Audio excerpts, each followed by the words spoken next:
nossos preâmbulos da fé, explicado até começar a Semana Santa, essas primeiras verdades, né? Mostramos que o ser humano, pela inteligência dada por Deus, ele tem capacidade, pela sua própria luz intelectual, de conhecer a Deus, mas mostramos que essa capacidade do homem é limitada. Por isso que o próprio Deus, ele veio ao nosso encontro, ele quis revelar-se a nós.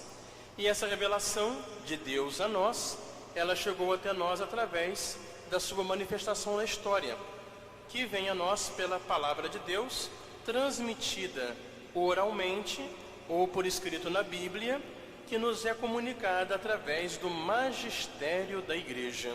A igreja que nos comunica tudo isso. Então essa é a revelação, é Deus que vem ao meu encontro. E qual é a minha resposta a esse passo de Deus em direção a mim? A minha resposta é a fé. Então o nosso último tema antes da Semana Santa foi eu creio. O que é a fé? A virtude da fé.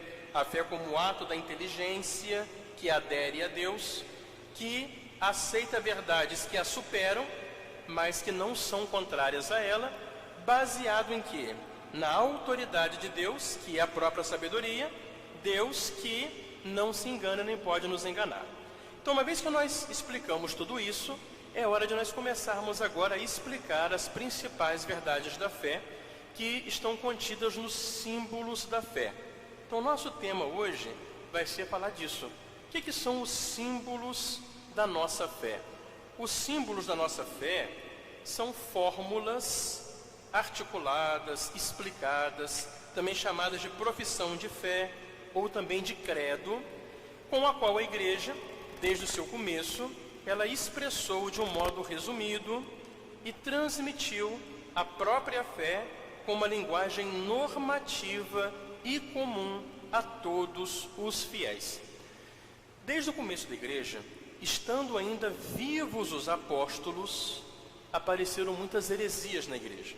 Pessoas que, com o seu orgulho, com a sua cabeça, não quiseram aceitar por completo a verdade revelada por Nosso Senhor e transmitida pelos apóstolos.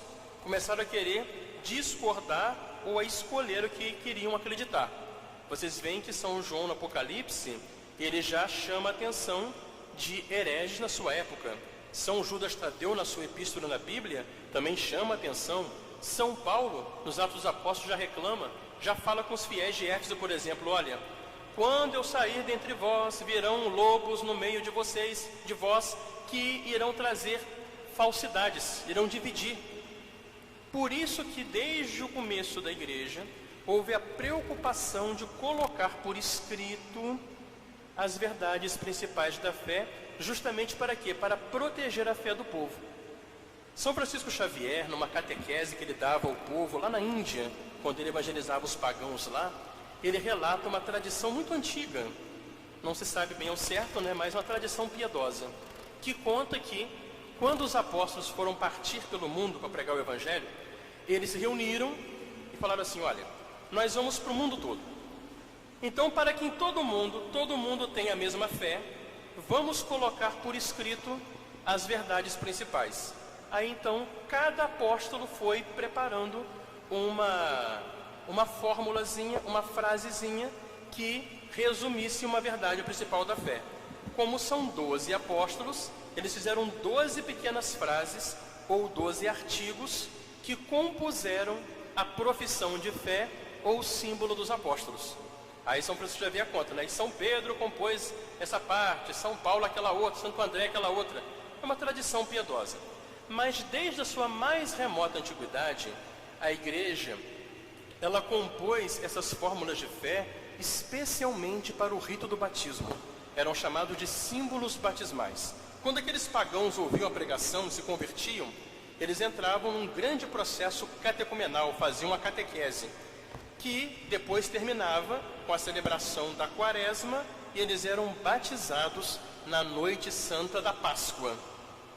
Então, nessa oportunidade, durante a Quaresma, era feita a eles a entrega do símbolo da fé. Era um texto que tinha resumidas as principais verdades que eles deveriam acreditar para serem católicos e serem batizados.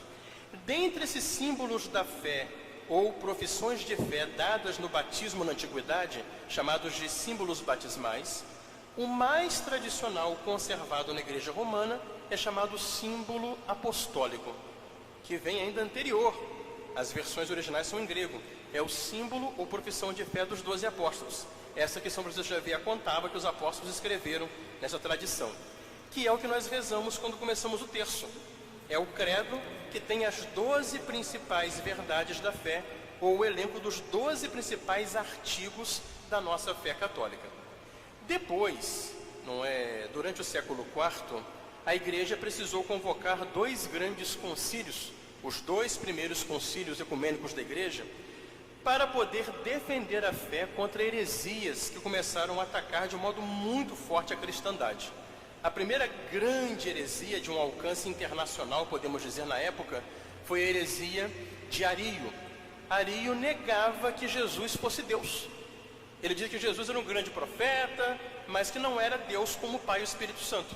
Era o arianismo.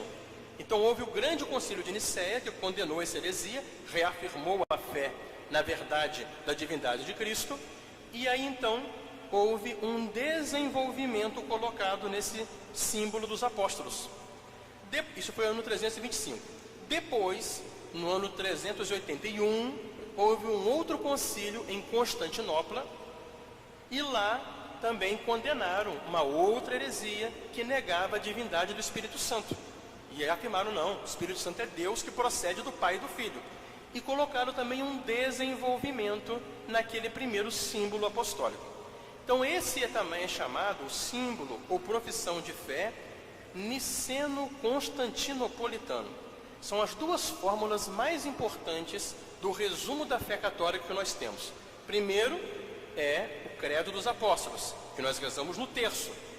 Depois é esse credo dos apóstolos desenvolvido, mais bem explicado e detalhado, para poder justamente defender a fé contra as heresias, com esses acréscimos desenvolvidos nos concílios de Nicéia e de Constantinopla, chamado símbolo niceno-constantinopolitano, que é o que o padre reza na missa.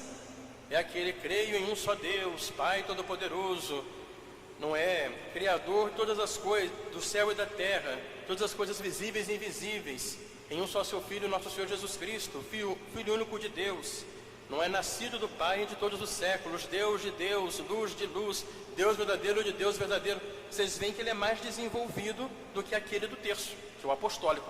Então esses são os 2 principais símbolos, ou 2 principais profissões de fé.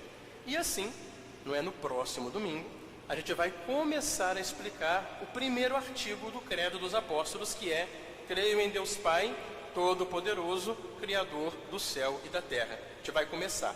Os símbolos, tanto o apostólico como esse de Nicéia e Constantinopla, eles são organizados na ordem das 3 pessoas da Santíssima Trindade. Então, creio em Deus, aí primeiro vem o Pai e as verdades mais ligadas ao Pai. Depois vem o Filho e as verdades ligadas ao Filho. Ao Pai é geralmente a criação, ao Filho a redenção, e depois creio no Espírito Santo e as verdades ligadas ao Espírito Santo, a santificação e a Igreja. Então a gente vai começar a explicar cada parte a partir do próximo domingo, se Deus quiser. Louvado seja nosso Senhor Jesus Cristo! Meus amados irmãos, estamos celebrando hoje o domingo da 8ª da Páscoa. Hoje termina o dia de Páscoa. Na Igreja Católica, o grande dia de Páscoa é multiplicado por 8.